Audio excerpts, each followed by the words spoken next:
সন্ধ্যায় বাসায় ফেরার সময় পাশের দোকান থেকে 2টা ডিম আর একটা নুডলসের প্যাকেট নিয়ে বাসায় ঢুকলাম। আপুর রুমের সামনে গিয়ে বন্ধু রাকিবকে ফোন দিয়ে বললাম, দেখ তোর বোন আমার বোনের মতো না। আমার বোনকে আমি যদি রাত 11টার সময় বলি যে আপু আমি বিরিয়ানি খাবো, তখন ঠিকই আমার আপু আমার জন্য বিরিয়ানি রান্না করে নিয়ে আসবে। এটাই হলো ভাইয়ের প্রতি বড় বোনের ভালোবাসা। আমাদের ভাই বোনের ভালোবাসা দেখে কিছু শিখ, কাজে লাগবে। তারপর আমি ফোনটা রেখে হাসি মুখে আপুর রুমে ঢুকলাম। তখন দেখি আপু এক মনে বইয়ের দিকে তাকিয়ে আসছে।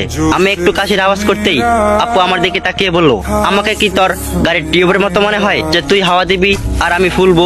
কয়েকদিন পর আমার পরীক্ষা, এখন আমার চোখের সামনে থেকে যা, আমি কোনো নুডলস রাঁধতে পারবো না। আমি তখন নুডলস আর ডিমগুলো আপুর বিছানায় রেখে বললাম, আমার ফ্রেশ হতে 10 মিনিট সময় লাগবে, ততক্ষণে আশা করি হয়ে যাবে। আপু তখন চিৎকার করে বলল, বান্দর, আমি বলছি না আমি পারবো না। আমি আর কিছু না বলে আপুর রুম থেকে সরাসরি চলে আসলাম।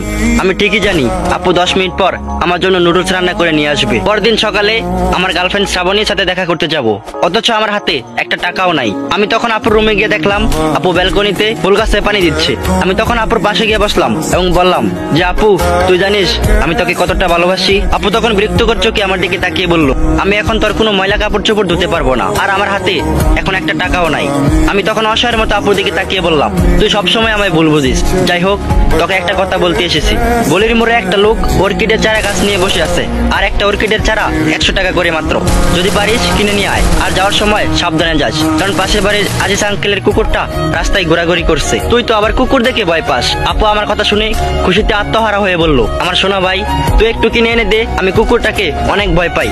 এই বলে আপু আমাকে 500 টাকার একটা নোট দিয়ে বলল, 5টা চারা আনবি। আমি তখন টাকাটা পকেটে রাখতে রাখতে বললাম, অসংখ্য ধন্যবাদ আপু ছোট ভাইয়ের প্রেমের সহযোগিতা করার জন্য। তুই টাকাটা না দিলে আমি শ্রাবণীকে নিয়ে আজ দুজন একসাথে বসে চোখে চোখ রেখে কফি খেতে পারতাম না।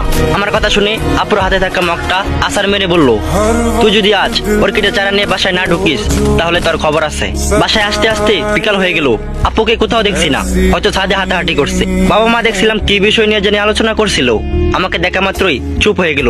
কিছুক্ষণ পর আম্মু আমার রুমে এসে বলল, অনেকদিন ধরে তুই কোথাও বেড়াতে যাস না, যা কয়েকদিনের জন্য তোর নানু বাড়ি থেকে ঘুরে আয়। আম্মুর কথাগুলো শুনে আমার কাছে স্বাভাবিক মনে হচ্ছিল না। কয়েকদিন আগেও আমি নানু বাড়ি থেকে ঘুরে আসলাম, অথচ আবার বলতেছে যাইতে। আমি তখন আম্মুর দিকে তাকিয়ে বললাম, আজ সন্ধ্যায় আপুকে দেখতে আসবে তাই না? আর তোমরা চাও না যে আমি বাসায় থাকি? এমন সময় বাবা রুমে এসে ঢুকে বলল, হ্যাঁ আমরা চাই না তুই বাসায় থাকিস, কারণ তুই বাসায় থাকলে একটা না একটা ঝামেলা করবি। ছেলেটা অনেক ভালো, আনন্দমোহন কলেজের প্রফেসর, আর আমি এই ছেলেকে হাতছাড়া করতে চাই না। আমি বাবার কথা শুনে মুচকি হাসি বললাম, ছেলে যদি ভালো হয় তাহলে আমি 100% শিওর কোনো ঝামেলা হবে না। ছাদে এসে দেখি আপু ছাদের রেলিং ধরে দূরে তাকিয়ে আছে। আমি কফির মগটা আপুর দিকে এগিয়ে দিয়ে বললাম, আজকে আবার একটা মকবুল তোকে দেখতে আসবে। আপু তখন কফির মগে চুমুক দিয়ে বলল, এবার মনে হয় বিয়েটা হয়ে যাবে রে। ছেলেটা অনেক ভালো, তাদের বংশও নাকি অনেক ভালো, এবং সে অনেক টাকার মালিক। আমিও ছাদের রেলিং ধরে দূরে তাকিয়ে বললাম, ভালো হলেই ভালো। সন্ধ্যায় আপুকে দেখতে আসলো পাত্র সহ আরো কয়েকজন। আপুকে দেখেই পাত্রের ছোট বোন মন্তব্য করলো, মেয়েটা দেখতে সুন্দর কিন্তু নাকটা একটু বোচা। এই কথাটা শুনে আমার মেজাজটা খারাপ হয়ে গেল। আব্বু হাসি মুখে তাদের সাথে কথা বলছে আর আমার দিকে মাঝে মাঝে তাকিয়ে দেখছে। পাত্রের বড় বোন বলল, তুমি অত্যাধিক ফর্সা, আর অধিক ফর্সা মেয়েদের দেখলে মনে হয় তারা রক্ত শূন্যতায় ভুগছে। আমি তখন কিছু বলতে যাব, তখন খেয়াল করে দেখলাম আম্মু আমার হাত শক্ত করে চেপে ধরে রেখেছে। ছেলের মা তখন বলল, মেয়ে আমাদের পছন্দ হয়েছে। তখন বাবা ও মা খুশিতে বলল, আলহামদুলিল্লাহ। এমন সময় ছেলে বাবা বলল, আমাদের কোনো ডিমান্ড নেই, আল্লাহ আমাদের অনেক দিয়েছে। তবে শুনেছি চরপাড়াতে আপনারা নাকি একটা 4 তলা বাসা তৈরি করেছেন, সেখান থেকে একটা ফ্ল্যাট ছেলেকে উপহার হিসেবে দিয়ে দিলেন, আর নতুন একটা ফ্ল্যাট সাজাতে যেসব আসবাবপত্র লাগবে এগুলো দিয়ে দিলেন আর কি। এগুলোকে আবার যৌতুক মনে করেন না যে, কারণ এইগুলোতে তো আপনার মেয়েই থাকবে না। এসব কথা শুনে আর চুপ করে থাকা যায় না। আমি তখন হাসতে হাসতে বললাম, হ্যাঁ অবশ্যই দিব, তবে আমাদের কিছু আবদার আছে। ছেলের বাবা তখন অবাক হয়ে বলল, কি আবদার? আমি তখন ছেলের বাবাকে বললাম, আমার বোনের পায়ের নুপুর থেকে মাথার টিকলি পর্যন্ত সবকিছু হীরার হতে হবে, এবং যে ফ্ল্যাটে আমি আমার বোনকে দিব ওই ফ্ল্যাটে শুধু আমার বোন এবং তার হাজবেন্ড থাকতে পারবে, অন্য কেউ থাকতে পারবে না। এবং নির্দিষ্ট একটা সময়ে আপনি এবং আপনার স্ত্রী নিজেদের ইচ্ছায় বৃদ্ধাশ্রমে চলে যাবেন, কারণ আপনাদের সেবা আমার বোন করতে পারবে না। আমার মুখের কথা শুনে পাত্র রেগে গিয়ে বলল, তুমি কি আমাদের অপমান করছো নাকি? আমি তখন মুচকি হাসি বললাম, যাদের কোনো মান সম্মানই নেই তাদের আবার অপমান কিভাবে করে? আপনাদের মতো কিছু ছোট লোক আছে যারা বিয়ের নামে মেয়েদের বাড়িতে গিয়ে ভিক্ষা করে। পাত্রী ছোট বোনের দিকে তাকিয়ে বললাম, আয়নায় আগে নিজের নাকটা দেখে তারপরে অন্যজনের নাক নিয়ে মন্তব্য করবেন।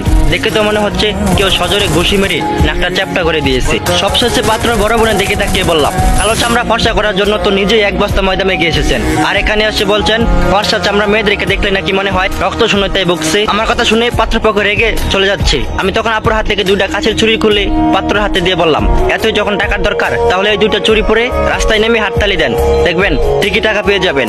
রাত 11টার পর বাবা আমাকে অনেক বকাঝকা করে বলল আমার জন্য নাকি আমার বোনকে বিয়ে দিতে পারবে না। আমি তখন বাবাকে বললাম যে বাবা, শিক্ষিত এবং ভালো জব করলেই মানুষ ভালো হয় না।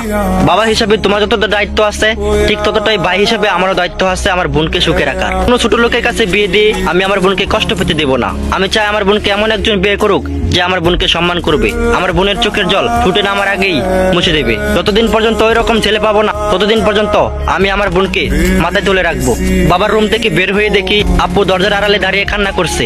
আমি তখন ফোনটা বের করে রাকিবকে ফোন দিয়ে বললাম, আমার বোন তোর বোনের মতো না, আমার এখন বিরিয়ানি খেতে ইচ্ছে করছে। আমি এখন বললে আপু আমার জন্য বিরিয়ানি রান্না করে নিয়ে আসবে। আপু চোখের জল মুছতে মুছতে বলল, কুত্তা আমি পারবো না এত রাতে বিরিয়ানি রান্না করতে। আমি কিছু না বলে মুচকি আসে আমার রুমে চলে আসলাম।